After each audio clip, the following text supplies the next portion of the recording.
बिस्मिल्लाहिर्रहमानिर्रहीम अस्सलाम वालेकुम। काश्तकार भाइयों, हमने कपास की काश्त के हवाले से सीरीज़ का आगाज़ किया था। आज हम तरतीब से ज़रा हट के बात करेंगे उस इशू पे जो हमें फील्ड में आजकल जो है वो आम देखने को मिल रहा है। अगेती कपास के काश्तकार जो है वो परेशान हैं। उगाव के मसाइल, सीड की जर्मिनेशन के मसाइल जो है बहुत ज़्यादा आ रहे हैं। तो आज हम देखेंगे उसकी मुमकिन वजूहात क्या हैं और उनका जो है वो हल क्या हो सकता है। कपास की उगाव या जर्मिनेशन के लिए बुनियादी तौर पर 3 चीज़ों का होना ज़रूरी है। सबसे बेसिक जो है वो है सीड का वायबल होना, यानी कि उगने के काबिल होना। तो वैसे तो जर्मिनेशन टेस्ट के मुतालिक हमारी जो है वो डिटेल वीडियो आप चैनल पे देख सकते हैं, लेकिन अगर आपके पास जो है वो एनफ टाइम नहीं है, टाइम नाकाफ़ी है, तो आप एट द स्पॉट मौके पे जो है वो इवन के सीड खरीदते वक्त भी वहाँ से रैंडम जो है वो 10 सीड लेते हैं या 50 सीड लेते हैं, कोई भी प्रोपोर्शन आप ले सकते हैं और आपने उनको तोड़ के देखना है। अगर आप देखते हैं उसमें से जो गिरी निकल रही है, एम्ब्रियो और कॉटिलीडन्स जो निकल रहे हैं वो सेहतमंद हैं, वो सफ़ेद कलर के हैं या लाइट जो है वो क्रीम कलर के वो हो सकते हैं, हेल्दी हैं, तो आपका सीड जो है वो उगाओ के काबिल है, आप उसे जो है वो काश्त कर सकते हैं।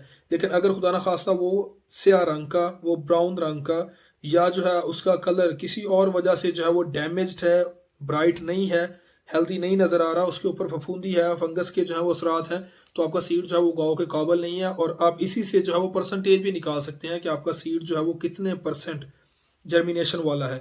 दूसरे नंबर पर अगर हम बात करें तो टेम्परेचर है। टेम्परेचर अगर आप अपने मोबाइल की वेदर ऐप पे देखते हैं तो आजकल जो टेम्परेचर है हमारे ज़्यादातर एरियाज़ का वो 22, 23, 24, हद कहीं पे 25। दूसरी तरफ अगर हम देखें कपास के उगाव के लिए जो ऑप्टिमम टेम्परेचर है वो 25 से 30 डिग्री सेंटीग्रेड है। तो इससे हमें अंदाज़ा होता है कि जो टेम्परेचर की रेंज है वो ऑप्टिमम टेम्परेचर से कम है और ये एक बड़ा मसला है। तीसरे नंबर पर अगर हम बात करें तो वो है नमी। देखिए, टेम्परेचर और नमी जो आपस में इंटर रिलेट करते हैं। अगर टेम्परेचर ज़्यादा है तो फील्ड में नमी का तनासब कम होगा, अगर टेम्परेचर भी कम है तो रिलेटिवली जो है वो फील्ड में नमी का तनासब ज़्यादा होगा। तो ऐसे में सीड जब नमी जज़ब करता है लेकिन टेम्परेचर पूरा जो है ना होने की वजह से उगाव का अमल स्टार्ट नहीं होता, तो सीड जो है वो गलना शुरू हो जाता है। और इस तरह की कंडीशन उन फील्ड्स में ख़ास तौर पर जो है ज़्यादा देखने को मिलती है जहाँ आपने सीड को ट्रीटमेंट के बगैर लगाया है। ट्रीटमेंट के प्रोडक्ट जैसा कि आप जानते हैं, सिंजेंटा की बात करें तो वाइब्रेंस ड्यू, हमारे पास होमब्रे एक्सल है, बायर किया, अर्जाइल सुपर, एवियोल ग्रुप का, मंसोई जो है रोडोल्फ साइंसेज के।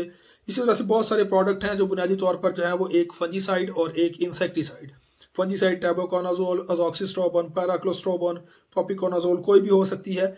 और दूसरी तरफ जो है इंसेक्टिसाइड्स ज़्यादातर जो है वो हमारे पास मीडाक्लोप्रिड या क्लोथियानाडिन होते हैं। इसके अलावा जो है वो कोई और कम्बिनेशन, बुनियादी तौर पर फंजीसाइड और इंसेक्टिसाइड का कम्बिनेशन जो है वो हम सीड ट्रीटमेंट के लिए इस्तेमाल करते हैं। हमारे वो फील्ड जहाँ पे हमने सीड को ट्रीट करके नहीं लगाया, वहाँ पे जैसी नमी का तनासब बढ़ता है सीड में लेकिन उगाव का अमल नहीं होता, तो वो फंगस की अमाजगा बन जाता है।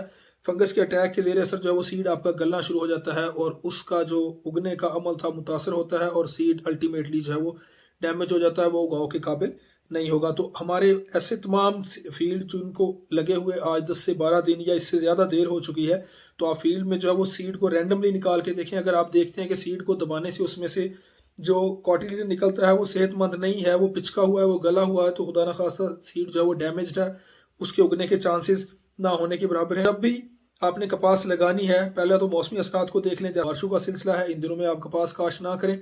टेम्परेचर को देखें, टेम्परेचर जब 25 डिग्री सेंटीग्रेड या प्लस में जा रहा है तो आप तब काश्त करें। अगर आप बहुत अगेता काश्त कर देते हैं, उगाव का अमल नहीं होता। दूसरी तरफ कपास जो है गर्मियों की फसल है, अगर टेम्परेचर खातिर नहीं होगा तो इसकी ग्रोथ उस कदर नहीं होगी। तो ऐसे में अपना सीड इनपुट आपकी जो यकीनी तौर पर बहुत महंगी है, उनको ज़ाय ना करें।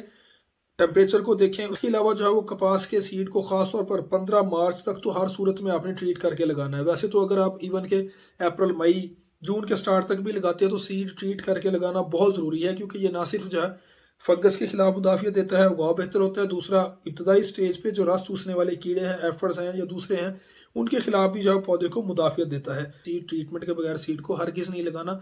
आमतौर पर जो है अगर लिक्विड है तो 100 मिलीलीटर 10 किलोग्राम सीड के लिए काफ़ी होता है, पाउडर है तो 100 ग्राम जो है वो 10 किलोग्राम सीड के लिए आपके काफ़ी होगा। ट्रीट करके जो है वो आप लगा सकते हैं। तो अगर आपको भी कपास काश्त किए जो है वो देर हो चुकी है और आपको लग रहा है कि जर्मिनेशन के मसाइल हो सकते हैं, तो सीड जो है वो निकाल के देखें। खुदा न खास्ता अगर वो गुलाव का शिकार हैं या फंगस का अटैक उन पे हो चुका है, तो आपको जो है वो नेक्स्ट हिकमत अमली अपनाने की ज़रूरत है। अगर आपने कपास की फसल जो है वो काश्त कर दी है और उसको में आपको जो है वो जर्मिनेशन के मसाइल का सामना करना पड़ रहा है, तो सीड को जो है निकाल के देखें। अगर वो गुलाव या फंगस का शिकार है तो आपको नेक्स्ट हिकमत अमली जो है वो अपनाना होगी। और अगर आपने कपास काश्त करनी है तो इन 2-3 चीज़ों का ख्याल रखें। सीड जो है वो वायबल इस्तेमाल करें, टेम्परेचर जो है उसकी रेंज अपने मोबाइल ऐप से जो आपकी लोकेशन का है लाजमी तौर पर जो है उसको देखें, और सीड को जब ट्रीट करके लगाएं, ताकि अगर खुदा न खास्ता जर्मिनेशन किसी वजह से जो है वो डिले होती है, लेट होती है, तो सीड जो है वो फंगस के ज़ेरे असर ना आए, जिसकी वजह से जो है वो जर्मिनेशन के मसाइल पैदा हों। तो होप सो आज की वीडियो जो है वो कपास में जर्मिनेशन के जो मसाइल हैं उनको ओवरकम करने के लिए आपके लिए हेल्पफुल होगी। अगर आपका कोई क्वेश्चन हो तो आप कमेंट बॉक्स में डायरेक्ट व्हाट्सएप के थ्रू या इस वीडियो की डिस्क्रिप्शन में हमारे व्हाट्सएप ग्रुप का लिंक है, आप हमें व्हाट्सएप ग्रुप में ज्वाइन कर सकते हैं।